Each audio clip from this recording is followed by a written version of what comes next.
여자를 지으시면서 하시는 말씀이 아담에게 여자를 지었는데 돕는 배필이라 했습니다. 돕는 배필.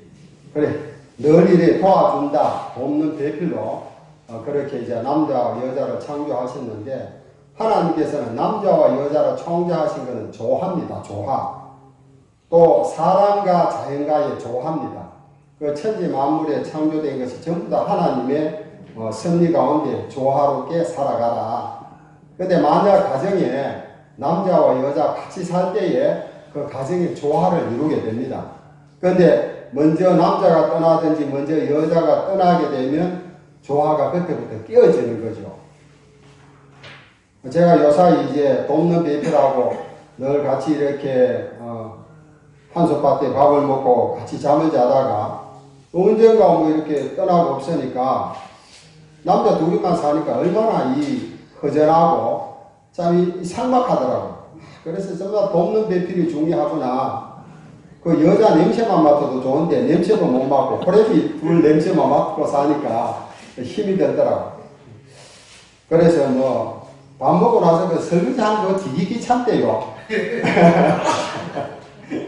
뭐 여자분들은 한층층 그래 하니까 그 몸에 습관이 되는데 안 하다가 늘 해주는 밥 먹다가 밥 해야 되고 설거지하고 이렇게 하려니까 좀 이렇게 좀 서글픈 생각이 들어서 그래도 잘 모시고 그렇게 지내고 있습니다.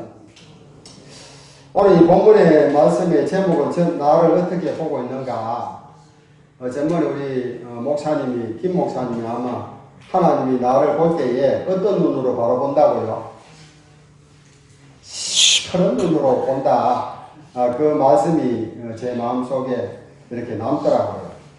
그래서 하나님이 우리를 볼 때에 성경적으로 보면 불꽃 같은 눈으로 우리를 지켜본다.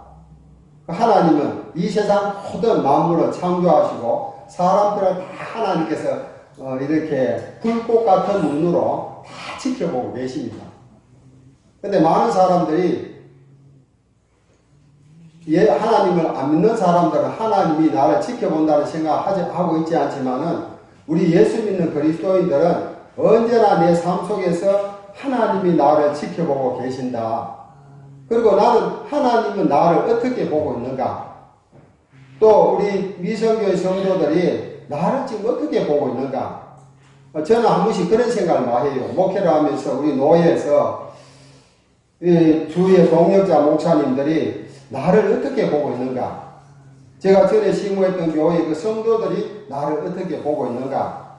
그래서 늘 하루에 이렇게 되어진 일들을 이렇게 시험착오도 하면서 여러 가지 또 실수도 많이 하면서 내 자신을 자책하면서 정말 내가 하나님 앞에 양심적으로 부끄럽지 않는 삶을 살아야 되는데 어떻게 나를 보고 있는가 그런 생각을 많이 하게 되는 겁니다. 그 철학자 소크라테스도 너 자신을 알라고 했거든요. 근데 사실 내 자신을 안다는 것이 어떤 면에서는 내 자신을 누구보다도 내가 잘 알지 그렇게 말을 합니다. 그런데 어떤 면에서 보면 내 자신을 나도 잘 모를 때가 많이 있습니다. 그래서 내가 왜 이러지? 내가 왜 이러지? 이런 말을 많이 하고 있지 않습니까? 내가 내 자신을 잘 모를 때가 있어요. 주체하지 못할 때가 있어요. 감정을 조절하지 못할 때가 있어요. 그래서 하나님이 나를 지켜보고 계신다는 사실, 그것이 우리가 신본주의 믿음의 그렇게 요소라고 말할 수가 있습니다. 늘 하나님이 나를 지켜보고 계신다. 그래서 성도라면 좋은 그런 별명이 붙어야 됩니다. 그래서 제가 이렇게 교회마다 이렇게 섬겼던 교회에 보면 천사표 근사님들이 있더라고요. 천사표. 정말 그분을 바라보니까 마치 하늘에서 천사처럼 그렇게 주님의 몸된 교로 잘 섬기는 그런 여종들을 많이 보았습니다. 우리 미션교회도 제가 누구라고 말씀드릴 수가 있지만 천사표 같은 그런 여성분들이 많이 있더라고요. 정말 이름도 없이 빛도 없이 감사하며 섬기는 그 모습이 마침 천사처럼 그렇게 잘 수종적으로 섬기는 모습이 아름답게 표현된 말이라고 말할 수가 있는 것입니다. 우리가 항상 그 사람 간의 관계, 하나님, 첫째는 대신 관계, 하나님과 나의 관계가 어떠한가. 그 다음에 사람과 사람과의 관계가 어떠한가. 성경은 이 관계에 대해서 우리에게 많이 말씀해 주고 있습니다. 하나님과 나의 관계. 그래, 이 성경에 나오는 많은 신앙의 위인들이 전부 하나님 관계가 어떠했는가. 그 관계가 깨어지고 잘못 되었을 때는, 죄인 취급받고 악인으로 그렇게 하지만 하나님과의 바른 관계일 때에 의인의 칭호를 받는 그런 것을 바라볼 수가 있습니다. 그래서 우리는 일도 중요하지만 관계가 중요합니다. 우리가 교회에 와서 직분자들이 주님의 몸된 일을 서로 맡아서 일하는데 일도 상당히 중요해요. 일을 해야 돼요. 봉사를 해야 돼요. 헌신이 있어야 돼요. 그런데 그보다도 관계가 더 중요합니다. 만약 성도와 성도 간의 관계가 깨어지면 일이 제대로 되겠습니까? 일이 되지 않습니다. 관계가 첫째 좋아야 돼요. 관계가 조화가 되어야 한다는 그런 말씀입니다. 우리 성도들은 사회성이 또 좋아야 돼요. 그 예수님도 그 산상수훈에서나 자주 이제 제자들 언급하시면서 너희는 세상의 빛이라. 빛의 자녀들은 착한 것, 의로움과 진실함이 있다. 너희는 세상의 소금이다. 우리 예수 믿는 그리스도인들은 정말 이 땅에서 빛과 같은 역할, 주님의 빛을 받아서 빛과 같은 역할, 그 다음에 소금과 같은 역할을 해야 된다는 사회성이 좋아야 한다는 겁니다. 우리가 예수를 아무리 잘 믿으면서도 신앙으로 좋다 하면서도 윤리적으로 도덕적으로 세상에 있는 그런 만드는 법을 만약 어기고 지키지 않는다면 그 어떤 면에서 보면 하나님이 기뻐하시는 그런 성도가 되지 못할 것입니다. 우리는 예수 믿는 그리스도는 어디 가서나 모범이 되어야 되고 참 이렇게 빛의 자녀들처럼 살아가야 하고 세상의 소금이 되는 그런 역할을 감당해야 된다고 말씀드릴 수가 있습니다. 오늘 본문에는 하나님께서는 이 네 가지로 솔로몬이 쓴 이 잠언서인데 사실 이 잠언서는요 우리 인간이 어떻게 살아야 할 것인가 그것을 이 잠언서에서 쭉 말씀해 주고 있어요. 저는 이 잠언서를 보면서 많은 은혜를 받습니다. 그리고 제가 공부할 때도 석사학위 할 때도 이 잠언하고 전도 아가 시가문화 이에 대해서 이제 좀 더 이렇게 많이 이렇게 공부를 하고 그런 적이 있습니다만 오늘 이 본문에 보니까 하나님께서 우리를 정직한 자로 보고 있는가 바로 32절의 말씀입니다. 대저 패역한 자는 여호와께서 미워하시나 정직한 자에게는 그의 고통하심이 있으며 그 32절과 35절은 이래 서로 대조를 해놨어요. 악한 것과 선한 것, 좋은 것과 나쁜 것. 그래 패역한 자는 하나님 앞에 하나님을 저버리고 하나님이 없는 그런 불신세계 또 이 세상에서 자기 온갖 죄를 지으면서 살아가는 죄악으로 물들어 있는 그런 패역한 자. 그런 자에게는 하나님께서 미워하시나 정직한 자에게는 그의 교통하심이 있다고 했습니다. 정직한 자에게는 그의 교통하심이 있다. 하나님과 늘 통한다는 겁니다. 성경에 보면 요셉 같은 경우가 굉장히 정직했죠. 굉장히 정직한 삶을 살았습니다. 가정총무로 맡겨놨어도 그가 조금 더 얼마든지 자기 사리사욕을 차릴 수가 있지만 하나님 앞에 정직하게 살지 않았습니까? 성경에 나오는 많은 의인들이 다 정직한 삶을 살았다는 것을 우리에게 보여주고 있습니다. 그래서 이 정직한 자를 하나님과의 바른 관계를 유지하는 자가 바로 정직한 자라고 성경은 말씀하고 있습니다. 그 다음에 패역한 자는 하나님과의 관계와 사람과의 관계에서 그릇된 자, 어긋나기로 가는 자를 패역한 자로 그렇게 말씀하고 있습니다. 우리는 정직은 자신의 양심과 이웃과의 관계에서 늘 바른 관계를 맺는 것입니다. 미국을 가리켜가지고 크레디트 소사이어티 그 말은 뭔가 하면 신용사회다. 미국에는 신용만 있으면요 돈도 얼마든지 은행에 빌릴 수도 있고 차도 얼마든지 이렇게 대출해가 할 수 있고 다 신용이 쌓여지만 신용을 보고 모든 사람에게 돈도 내주고 다 그렇게 하는 겁니다. 물론 우리나라도 그렇게 하지만은 그러나 만약 신용을 잃게 되면 그 사회에서는 발을 붙이지 못하게 살아가는 겁니다. 그래서 전부 다 이제 통장 개설도 하지 못하고 아무것도 하지 못하고 그저 이렇게 뒷골목에서 살아가는 그런 신세로 전락하게 된다는 겁니다. 그래 정직을 얼마나 성실히 중요하게 보는지 몰라요. 아마 미국 사회가 그렇게 정직하게 살려고 하는 그런 이제 그 정신들이 있으니까 하나님께서 그 미국을 갖다가 세계 최고의 부강한 나라로 만드시 않은가. 그들은 물론 신앙이지만은 그러나 신앙심 가운데 그들은 정직하게 살아가는 것. 잠언 10장 29절에도 여호와가 정직한 자에게는 산성이 행악하는 자에게는 멸망이다 했습니다.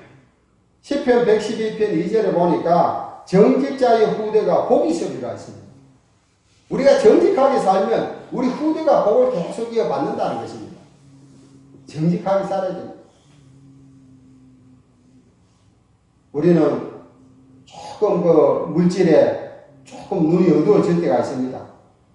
또 사람과의 관계에서 내가 정직성을 나타내지 못할 때가 많이 있습니다. 그러나 내가 신앙의 양심에 가책이 되는 그런 일이 있다면 하지 말아야 되고 설령 그래 했다면 하나님 앞에 회개해야 됩니다. 정직할 때에 하나님과의 우리가의 관계가 교통이 있어진다. 그렇게 말씀하고 있습니다. 그 다음에 두 번째로 33절에 보니까 악인의 집에는 여호와의 저주가 있거늘 의인의 집에는 복이 있다. 그 악인과 의인은 대조해서 말했는데 악인의 집에는 저주가 계속 그 집안에 가게의 저주가 흐릅니다.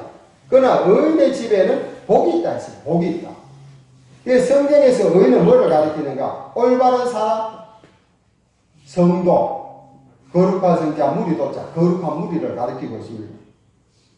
은행 심사가 바르고 올바른 삶을 걸어가는 사람입니다.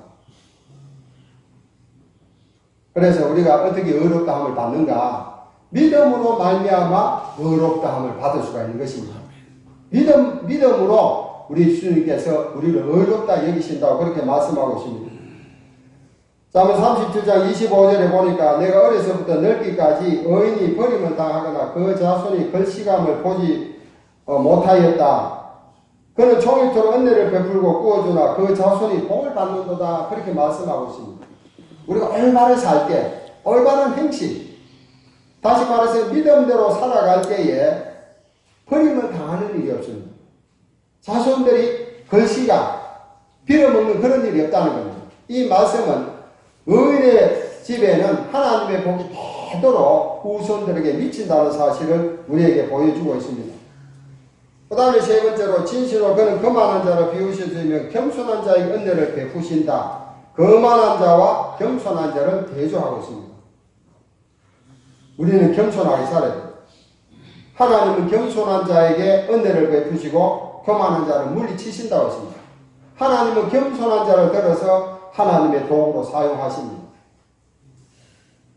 그런데 우리가 어떻게 하면 겸손해질 수가 있는가? 하나님의 은혜를 받고 하나님의 은혜를 깨닫게 되면 내가 겸손해질 수 있는 것입니다. 이 모든 것이 내가 잘된 것이나 못된 것이나 모든 것이 하나님의 은혜이다. 모든 것을 원망하지 않고 불평하지 않고 하나님의 은혜로 돌려지는 그런 믿음, 그것이 바로 겸손입니다. 또 겸손한 사람은 자기를 낮추고 남을 높이는 사람입니다. 겸손은 말씀의 순종함으로 나타납니다. 예수님에도 나는 마음이 온유하고 겸손하니 너희는 내게 와서 배우라 그렇게 말씀하셨습니다. 예수님은 온유의 본을 보여주셨습니다. 예수님은 겸손의 본을 보여주시면 너희는 내게 와서 배우라 그렇게 말씀하고 있습니다. 성도 같은 사람이 신앙의 성도에게 가장 세 가지 덕목을 이야기하십시오. 성도가 신앙생활에 가장 중요한 덕목을 이야기하라 하니까 첫째도 겸손이요, 둘째도 겸손이요, 셋째도 겸손이다. 그렇게 말했습니다. 우리가 정말 겸손한 사람 앞에 가면 우리는 고개가 숙여지는 겁니다. 우리는 겸손해야 됩니다. 하나님께서 나 같은 죄인 살려주신 그 은혜 생각하면서 내가 이날까지 이렇게 생명 연장하고 살 수 있었고 이런 모든 것이 전적인 하나님의 은혜이다 하면 스스로 우리는 겸손해질 수밖에 없습니다. 그 다음에 마지막 네 번째로 지혜로운 자는 영광을 기업으로 바꾸니와 미련한 자의 영달함은 수치가 된다. 지혜로운 자와 미련한 자를 대조하고 있습니다. 이 지혜로운 자는 영광을 기업으로 받는다 했습니다. 영광. 하나님의 영광을 우리에게 기업으로 만든다는 겁니다. 우리가 기업이 있는데 천국에 기업이 있죠. 그 다음에 자녀들도 하나님이 주신 기업이라고 그렇게 말씀하고 있습니다. 또 우리가 이 땅에 살아갈 때에 우리가 얻는 그런 모든 소득도 어떤 면에서 하나의 기업이 될 수가 있습니다. 물질의 기업도 있습니다. 그런데 하나님께서는 이 모든 기업, 영광을 기업으로 우리에게 받게 한다. 그렇게 말씀하고 있습니다. 성경에는 하나님을 아는 것이 바로 지혜라고 그렇게 말씀하고 있습니다. 우리가 일평생 이 땅에서 믿음 생활할 바에 좋은 변명으로 정말 좋은 성도로 하나님께 영광을 올려야 되겠습니다. 그리고 하나님이 나를 어떻게 보고 있는가? 다른 사람들이 성도들이 나를 어떻게 보고 있는가? 우리 가족들이 나를 어떻게 보고 있는가? 주위의 동네 사람들이 나를 어떻게 보고 있는가? 날마다 점검하면서 오늘 주시는 말씀처럼 정직하고 의롭고 겸손하고 지혜로운 자로 그렇게 살아야 할 것입니다. 그래야 나를 통하여 주신 하나님께 영광이요 교회의 자랑이 심지어는 믿지 않는 자들에게 인정받는 복된 모범된 그리스도인으로 살아가는 모두가 되시기를 주님의 이름으로 축원을 드립니다. 아멘. 하나님 아버지 사랑 은혜를 감사합니다.